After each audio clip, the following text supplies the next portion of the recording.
Bienvenidos al Punto Afro con Aura Serna y Jorge Utria. Hola, ¿qué tal amigos? Bienvenidos al Punto Afro. Hoy con la historia de dos grandes escritores que en sus obras plasmaron la esencia, la sencillez y la grandeza del ser humano. Uno del Caribe y el otro del Pacífico colombiano, Gabriel García Márquez y Arnoldo Palacios.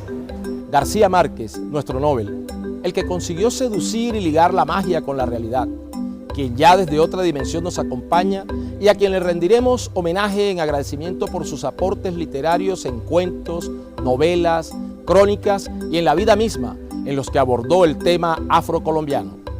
Y a Arnoldo Palacios, el denominado Joyce del Trópico, quien acaba de cumplir 90 años y es reconocido como uno de los autores del origen de la narrativa afrocolombiana con su obra Las estrellas son negras. Homenaje a Arnoldo Palacios, literatura afrocolombiana.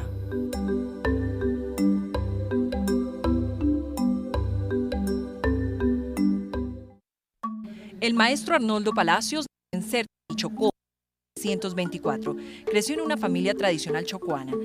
7 hermanos, se destacó por su amor a la lectura.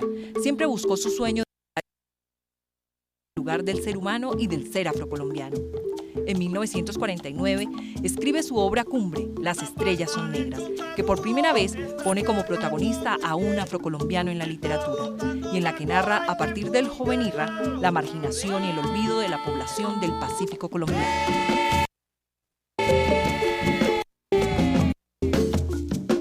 La novela se inscribe en el afrocriollismo, movimiento literario de los intelectuales de la década de los 40.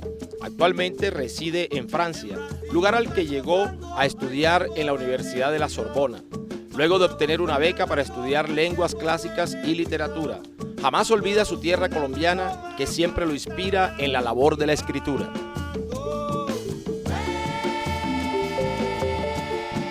Su primer encuentro con la narrativa fue a través de las letras que escribió a causa de un profundo dolor al perder a una de sus grandes amigas de infancia, Ana Zoila, quien falleció a causa de una fiebre muy alta. Y yo, para el entierro de ella, ¿no?, quise hacer un discurso, como yo había oído decir que se hacían discursos para enterrar a la mujer. Y yo entonces digo, ¿qué le hago a ella? Digo, yo voy a despedirla. Y yo escribí, por eso le digo que ahí fue, porque eso yo no lo dije de memoria, yo lo escribí en un papel, un discurso, para despedirla. Le pedí a algunos primos míos ya que tenían mucho más formación, que me lo corrigieran. Ellos me dijeron no, que yo no podía corregir eso, que lo dejara así. Entonces yo cogí mi papelito y cuando pasó el féretro, antes de ir al cementerio, que era al otro lado del río, entonces yo separaron en una mesa, pusieron el ataúd y yo leí eso, y eso se formó unos sollozos, pero algo extraordinario. De esas letras que salieron del corazón de un niño de 12, 13 años de edad y del apoyo familiar, surge este admirable autor colombiano. Ese corazón es el que lo lleva a superar todo tipo de adversidades que la vida le presenta, entre ellas la enfermedad. Pero con el problema de la poliomielitis que me había dado, yo no podía caminar. Hubo al principio unas discusiones con mi mamá, mi papá, que era más por esto, que hiciera adelante, que iba a hacer el muchacho. Mi mamá no quería que yo saliera mucho porque le daba temor que fuera a caer o no sé qué, pero al fin me llevaron a la escuela. Su maestro, Argemiro de Marchi Mosquera, oriundo de Tadó, le dio sus primeras luces en la educación y lo apoyó en su más grande deseo, estudiar. Maestro, vengo a decirle algo que me mandó mi mamá para decirle: ustedes están allá discutiendo si me mandan a la escuela o no. Por lo difícil que es mandarme a mí, hay que salir a Quibdó, ya eso es otra cosa, ¿no? Es sí, peligroso, hay automóviles, hay carros, no sé qué, y todo eso fue. Entonces me digo, ¿y cómo va él? Entonces Me dijo el maestro, ¿tú quieres, verdad, ir a la escuela?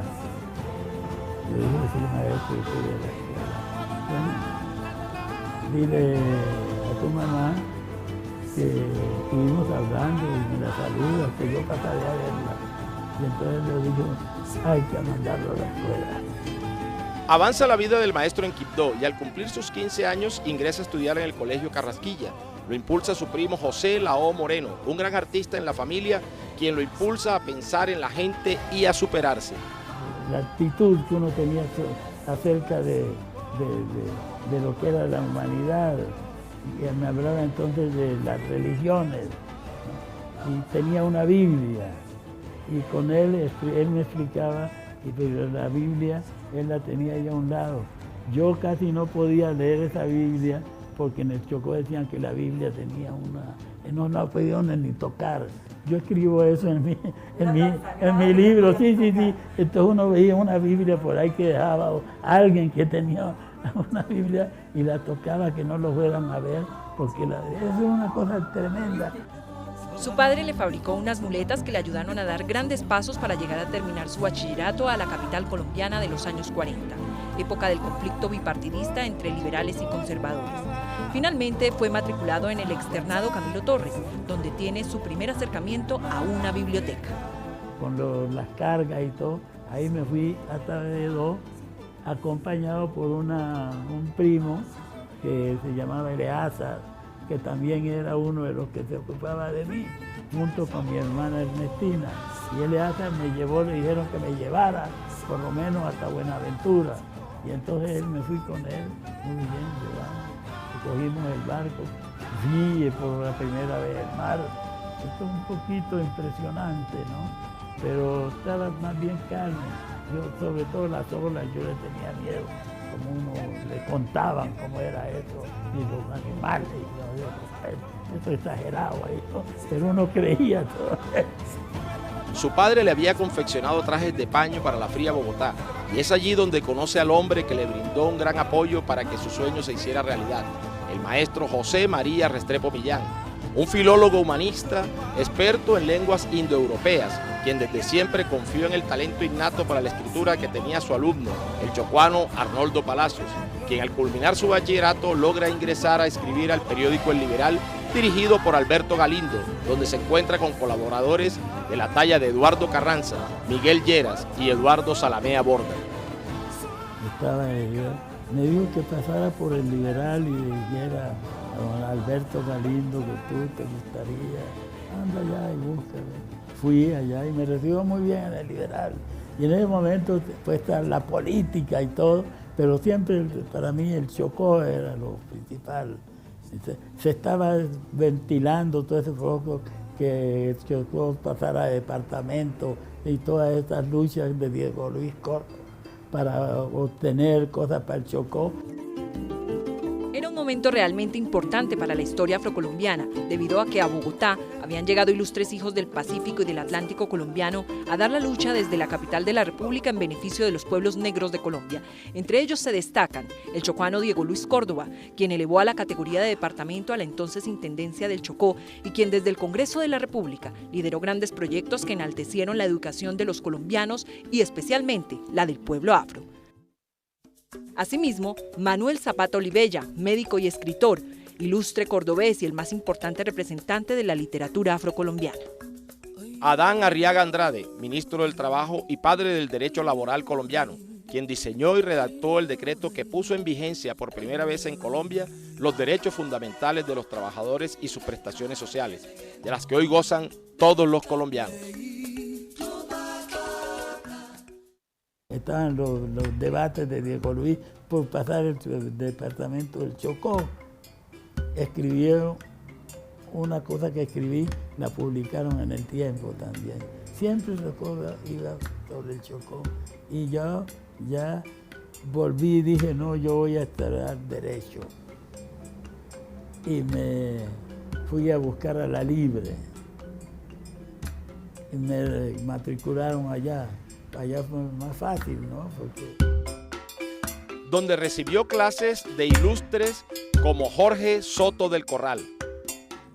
Me aburría un poco eso, Y me acuerdo pues que teníamos un curso con Soto del Corral, el constitucionalista y todo, senció y todo. Y yo francamente esto me aburrió, ese curso de constitucional. Y me quedé pensando, y yo, ¿qué voy a hacer? Digo, no, yo voy a dedicarme más bien a la literatura, a buscar como sea, pero entrar, la prensa, voy a escribir. Y me salí. Es así que el maestro Arnoldo Palacios, en búsqueda de las letras en la Bogotá de los años 40, se reúne con los intelectuales de la época, quienes entre tinto y tinto se daban cita en el Café La Fortaleza, el Windsor, el Automático, el Bogotá, entre otros. Y algunos jóvenes que iban a los cafés, pero claro, siempre uno encontraba el problema económico, ¿no? Un café, pues hay que pagar ahí, y no, bueno, uno se arregla. Y la gente son generosas también y se comprende, y como uno le interesa son lo que se discute, lo que se habla, una vida social, pues entonces ahí el café, el tinto, eso se va y alguno paga, ¿no? Pero a uno nos interesaba era las reuniones de estas, bueno, exacto, el intelecto. En sus inicios como periodista le gustaba el género del reportaje para narrar documentalmente sus investigaciones. Se bautizó bajo el seudónimo de Saúl Salomón. Las vidas de los judíos que habían sufrido tanto con la guerra, en los campos de concentración, todo eso iba con el Chocó. Entonces yo dije, cuando llevé el artículo, un artículo ya entero, bien hecho, y se lo entregué y yo le puse, yo encontré uno que suene bien, que la gente lo lea. Y me puse Saúl Salomón. Carajo, y yo, con esto lo van a leer. Pero después me arrepentía, yo dije, pero no es Arnoldo Palacios, ¿cómo saben que soy yo? No, pero uno sabe que esos seudónimos van tomando fuerza hasta que ya se hacen conocidos, ¿no? Calibán en el tiempo, y así mucho. Al llegar al semanario Sábado, escribió un reportaje que causó impacto en el Chocó, porque hablaba de la vida de Adán Arriaga Andrade, y aunque varias veces golpeó sus puertas, no obtuvo la entrevista con el ministro de Trabajo, paisano suyo. Y el sábado siguiente apareció una página grande, enorme. Uy, y que empezó la cosa en el Chocó. Llegó el avión con el periódico y lo decomisaron y toda esa cosa. Y en el país entero. Y habían unas cositas que tal vez fue lo que era en realidad bien escrito. Después de este suceso, Arnoldo Palacios continuó escribiendo en el semanario acerca de los hechos que le ocurrían a los intelectuales de la época. Es en este momento que se agita el pueblo y ocurren los hechos de violencia acaecidos el 9 de abril de 1948 en Bogotá. Arnoldo Palacios ya ganaba 25 pesos por sus artículos, pero él deseaba escribir más y mejor. Escribió su novela Las estrellas son negras, que se quemó íntegramente en dichos sucesos. Tenía el borrador y quería pasarlo en limpio. Yo no tenía máquina de escribir, papel, todas esas cosas, ¿no? Vivía en un cuartico por allá, bueno, ya independiente, pero todo eso. Y en el Fortaleza venía también un poeta, Carlos Martín, que lo habían nombrado redactor de Sábado.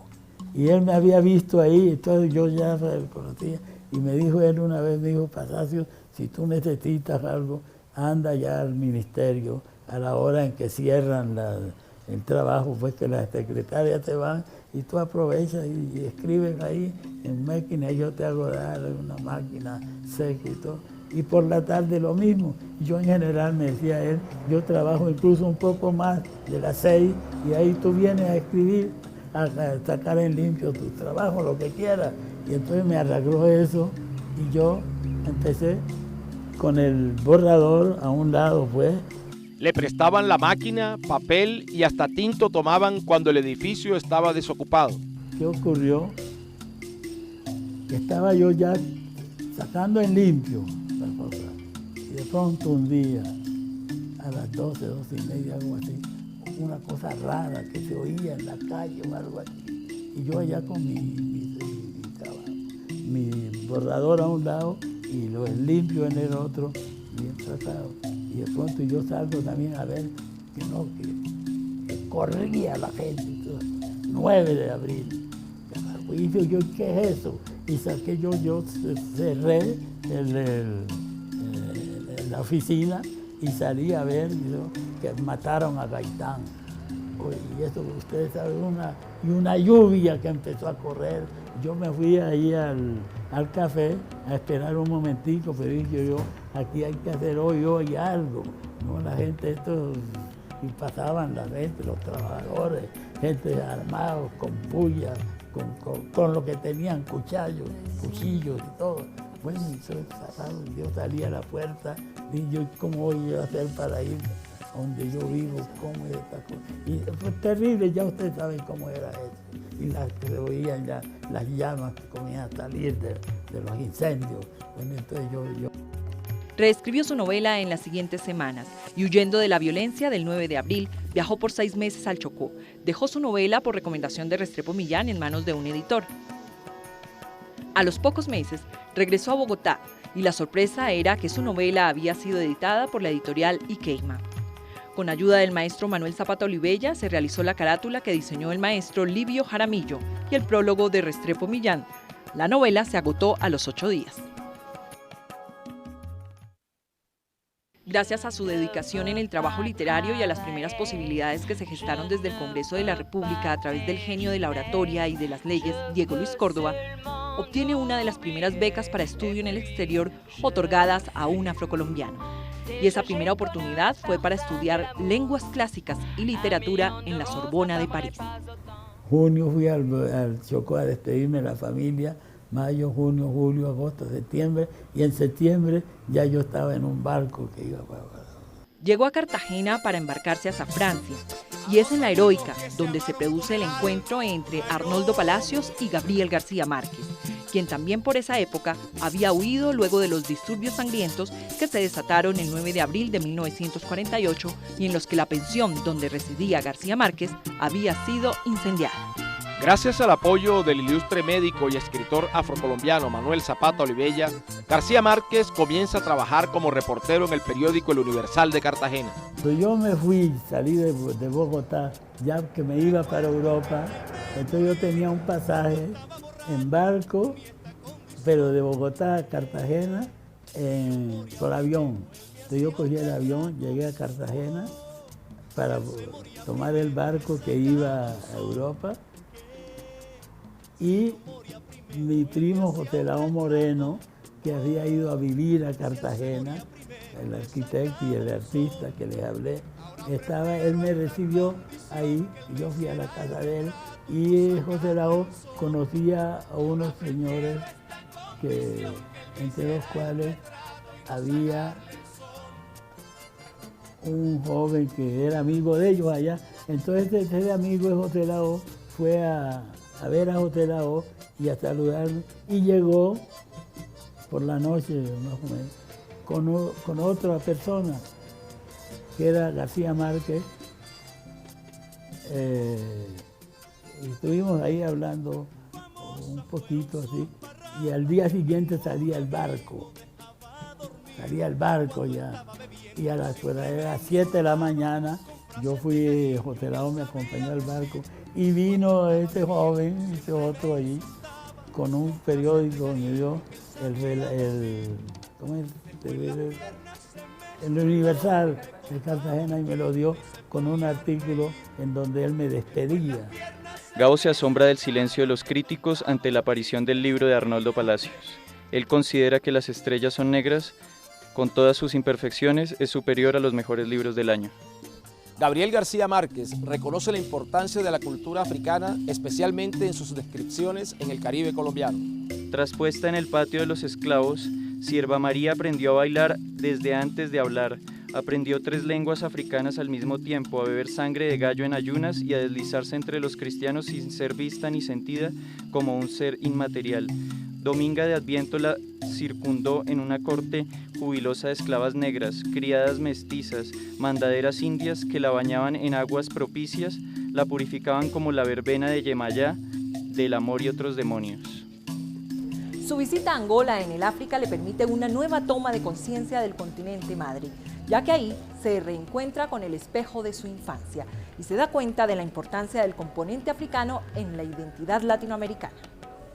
En 1954, Gabo publicó en El Espectador 4 crónicas sobre el abandono en el que se encontraba el departamento del Chocó por parte del Estado y de los mismos colombianos.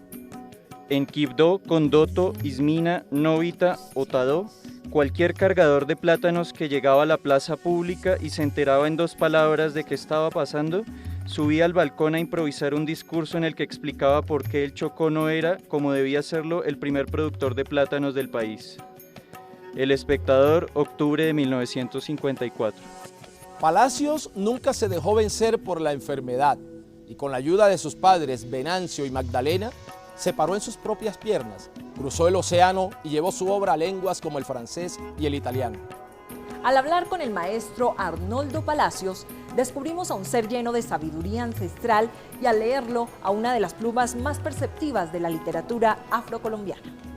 Desembarcó en Cannes, luego de tomar el tren llegó a París, ciudad que le pareció fría, gris, parecida a Bogotá, y sin hablar una sola palabra de francés, inició sus estudios de literatura clásica y fonética, y recuerda el maestro Palacios que fue el profesor Fouchet quien firmó su diploma. Arnoldo Palacios afirma que escribir novelas le ha servido para conocer más al hombre, para representar la vida humana. Sostiene que lo importante es escribir y no publicar. Y lo que me parece a mí más importante y que la vida literaria, nuestros pueblos sobre todo, pues en la belleza deben encontrar, es encontrar esa certidumbre de que cada día debe pedirse como Él es, pero que siempre hay que respetar al hombre mismo, porque ningún hombre puede creer que Él es superior al otro. Todos salimos de ahí y todos llegamos ahí. Y eso es cierto, eso no hay más remedio. Cada cierto tiempo regresa a Colombia luego de vivir por más de 50 años en Francia. Hoy está radicado en Normandía y continúa presentando sus obras Las estrellas son negras, La selva y la lluvia, Buscando a mi madre de Dios, sus memorias, en las que dice que después de buscarla en Certegui, Bogotá, Polonia, Rusia e Islandia, no es otra cosa que rebuscarse la vida para llegar a momentos, personas y lugares jamás imaginados, pero siempre soñados. Hoy por hoy se dan pasos gigantes para contarle al mundo la historia de la comunidad afrocolombiana en búsqueda de la identidad nacional.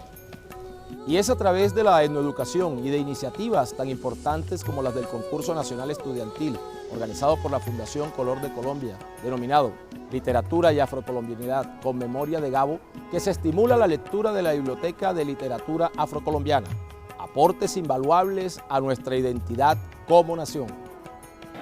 Bueno, el libro de 100 años de soledad me parece muy emocionante y como muy interesante la manera en la que Gabriel García Márquez logra hacer de una situación cotidiana algo tan mágico, algo tan personal, algo tan lindo que te transmite a ese momento y te cautiva. Es como la manera en la que él logra meterte en el libro y hacerte sentir que tú estás mirando la historia desde una perspectiva que es como si tú no estuvieras ahí y las cosas pasan.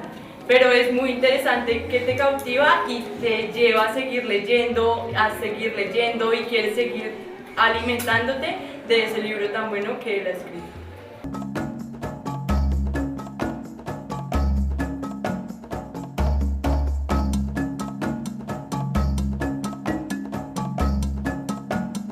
Bienvenidos. En este especial de Al Punto Afro sobre recomendados literarios hablaremos sobre la obra de Gabriel García Márquez. Libros como Textos costeños, Los funerales de la mamá grande y 100 años de soledad abundan en referencias al tema.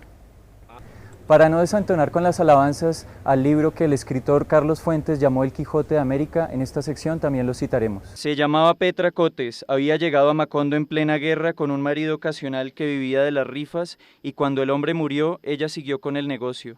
Era una mulata limpia y joven, con unos ojos amarillos y almendrados que le daban a su rostro la ferocidad de una pantera, pero tenía un corazón generoso y una magnífica vocación para el amor. 100 años de soledad.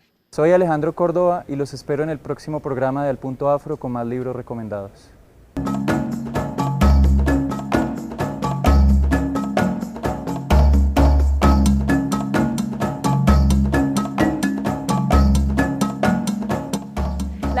literatura afrocolombiana no es reciente. Desde los inicios de la República ha estado presente en el universo de la literatura nacional.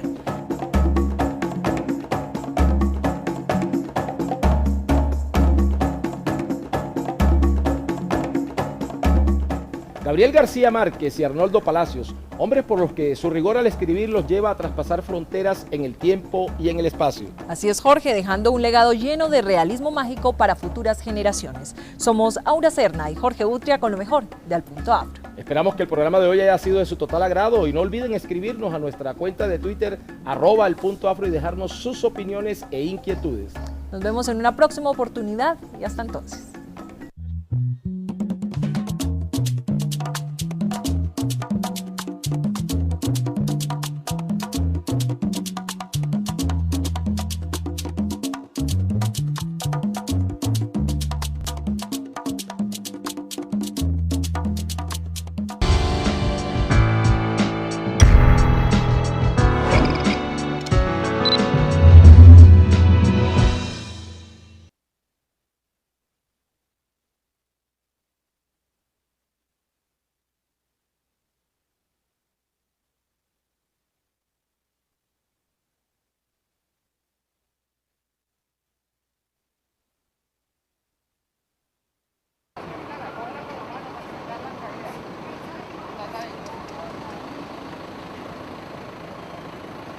Papo, ven el de la cordonada.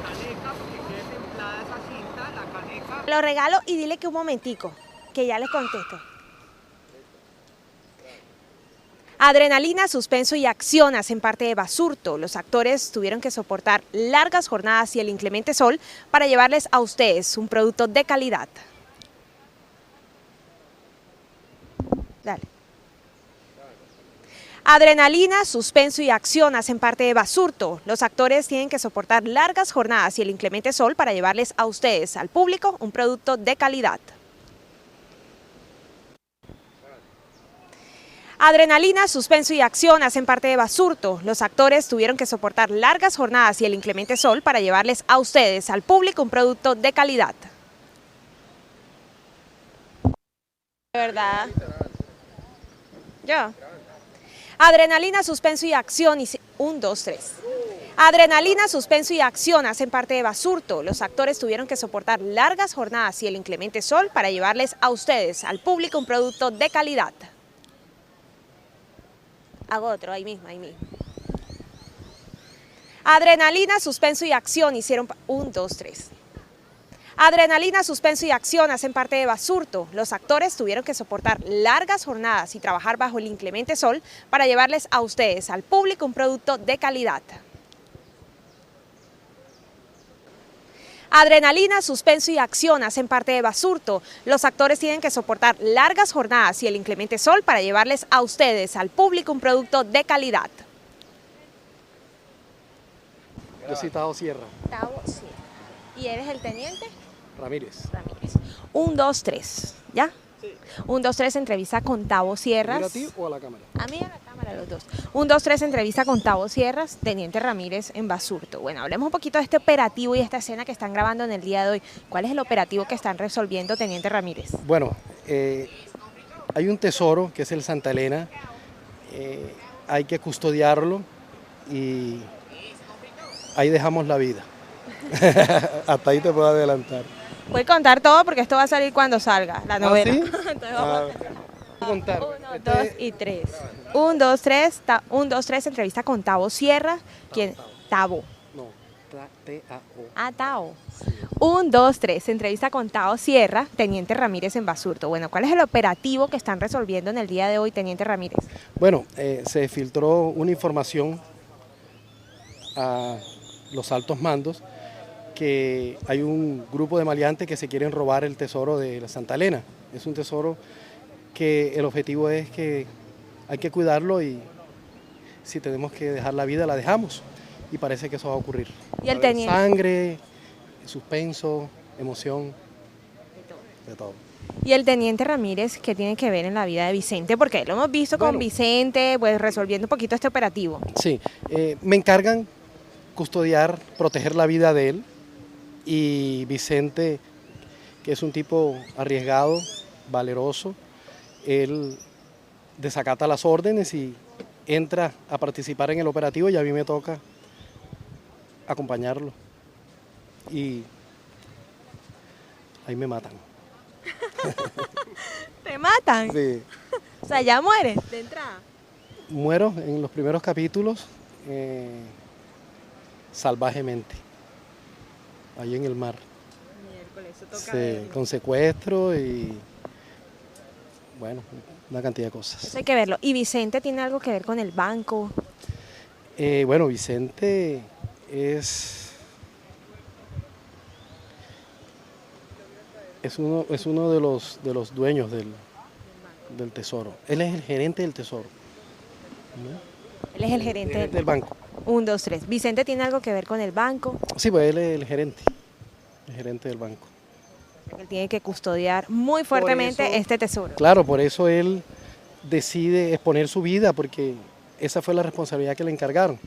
Y él, contra todas las indicaciones que da el coronel Torres, él decide meterse a protegerlo. Entonces, toca ir a acompañarlo. Bueno, ¿y qué significa para Tao Sierra ser parte de esta superproducción Basurto?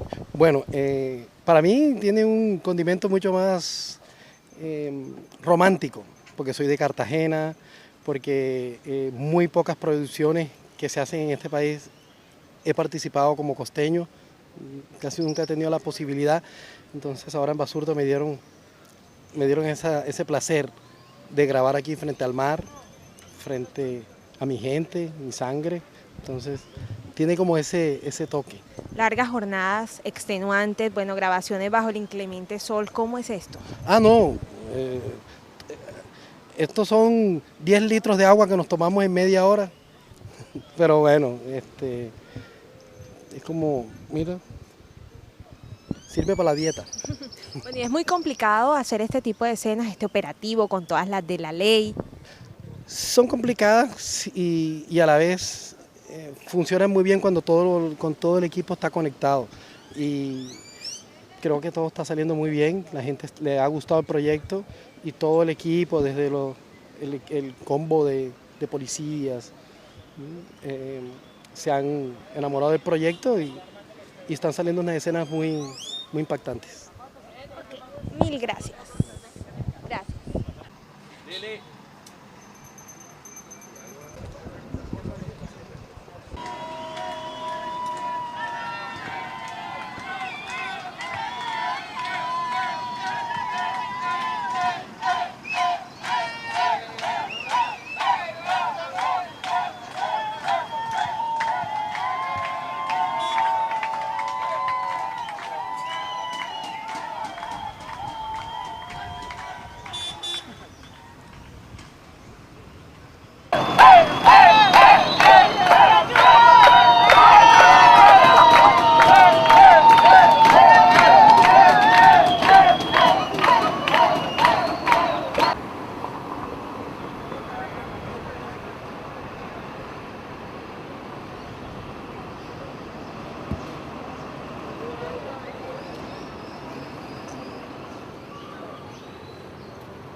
Diseñadora de vestuario de la telenovela del canal Caracol Basurto. Bueno, Ana María, cuéntanos un poquito en qué te inspiras para todos estos diseños de todos estos personajes de Basurto.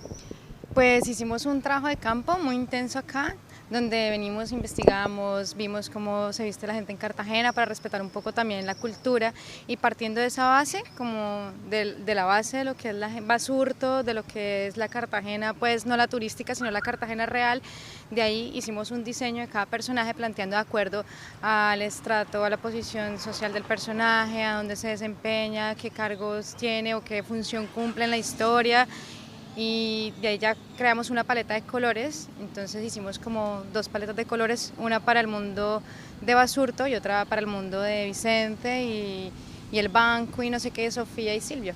Bueno, ¿y qué paletas de colores maneja el mundo de Basurto y qué paletas de colores maneja el mundo de Vicente? El mundo de Vicente es como tonos muy neutros, muy pasteles, muy claritos, con puntos de color fuertes en los accesorios, entonces como para traer un poquito del color de Basurto a estos personajes que eran más neutros, entonces trajimos esos puntos de color y los pusimos en los personajes del banco, en Sofía, en la academia, y en Basurto las paletas de colores eran más saturadas, colores más fuertes, fluorescentes en los personajes principales. Ok, bueno, hablemos un poquito del vestuario de Flora, ¿cómo es? Pues el vestuario de Flora tiene como varias transiciones y es como una chica que empieza con su ropa de Basurto y en medio de la historia va surgiendo como un montón de cambios, ella tratando de volverse como más amiga de Sofía, no sé qué, bla, bla, bla, y entonces empieza a tener como cambios en su vestuario, empieza como a hacer una mezcla entre lo que era Basurto y la clase alta y después se vuelve pues completamente otra cosa, entonces tiene como varias facetas y es un vestuario pues como muy de aquí. Muchas cosas se consiguieron aquí en el mercado, en la plaza de Mercado Basurto, entonces como una cosa muy de la región, como cualquier chica de acá. Mireya. Mireya es un personaje muy chévere, que tiene como muchas facetas a nivel de cambios también, igual que Flora, pero ya es como en otra faceta muy diferente a la de Flora, pero también tiene un montón de cambios.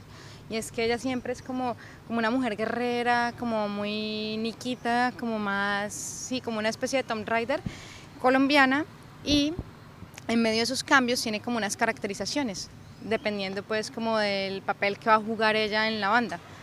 Tiene como varios cambios. Basurto. ¿Basurto? Basurto. ¿Basurto? ¿Quién? Ah, Watusi. Perdón, Watusi. Watusi es como una... Un segundo. 1, 2 y 3. Watusi. Watusi es como un personaje muy de la playa, muy como las típicas personas que nosotros vemos aquí en la playa, vendiendo collares, haciendo pues como los trabajos como vendedor de ostras o no sé qué, y como ese personaje es parte de ese tipo de personas que uno se las encuentra en Cartagena en todas partes, en la playa, no sé qué, y es como muy de bermuda, muy fresco, más descomplicado, más tranquilo, con su bermuda que se mete al mar y se le seca, de sus chancletas, y ya, es como más normal, más de aquí, como más local. Bueno, y finalmente Vicente. Y Vicente lo quisimos mostrar como, pues es un gerente de un banco, pero así fuera un gerente de un banco, no quisimos ponerlo como acartonado, desastre, pantalón, sino como un man que se viste muy bien, muy elegante, siempre de lino, pero que su vestuario fuera también más relajado, como más tranquilo, como un man no acartonado, no es el típico gerente de un banco, sino como un man que tiene como su lado humano, que es un man más descomplicado, y así mismo se representa en su vestuario, siempre es de colores neutros, muy fresco. Muy chévere el vestuario de Vicente también. Listo, mil gracias. Vamos a hacer unas imagencitas de apoyo.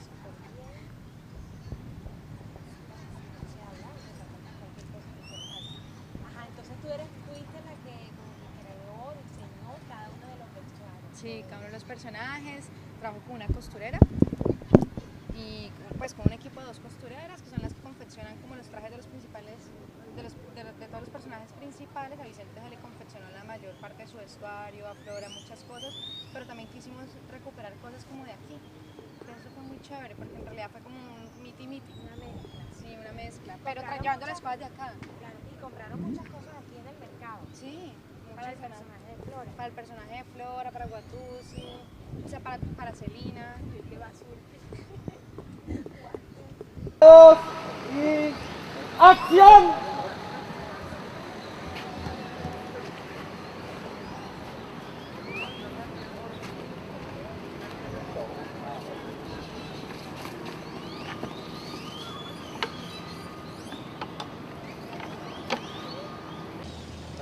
1, 2, 3, entrevista con Liliana Bocanegra, directora. ¿Y este poco de pájaros de Colombia?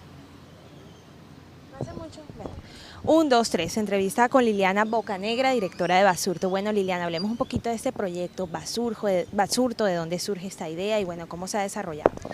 Basurto es una idea original de Clara María Ochoa, es una idea, pues como todas las ideas de CMO, es una serie, básicamente es una serie de acción. Estamos contando la historia de una banda de ladrones que se ve implicada en el robo de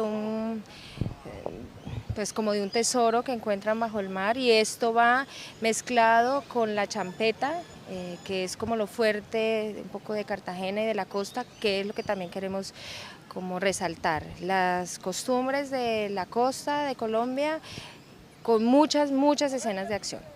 Bueno, es una novela que se graba en diferentes partes, en Bogotá, en Cartagena. ¿Cómo ha sido la experiencia de dirigir en Cartagena? Bueno, esto es una serie, son 60 capítulos. Rodar en Cartagena ha sido bien chévere, porque entonces aquí uno empieza a entender un poquito más cómo poder perfilar los personajes para que sean más creíbles, porque casi todos nuestros personajes son costeños. Eso por un lado. Por otro lado ha sido duro porque uno no está acostumbrado a trabajar con tanto sol, con tanto calor, pero también es gratificante porque cada plano donde mostramos el mar, donde mostramos la playa, donde mostramos las calles de la ciudad, se ven muy bonitos. Bueno, y las escenas estas de pronto de persecución, de acción, de suspenso, ¿cómo ha sido la experiencia del rodaje? Ha sido duro, hemos tenido unas escenas de acción fuertes en exigencia física, tanto para nosotros, que somos el crew, como para los actores.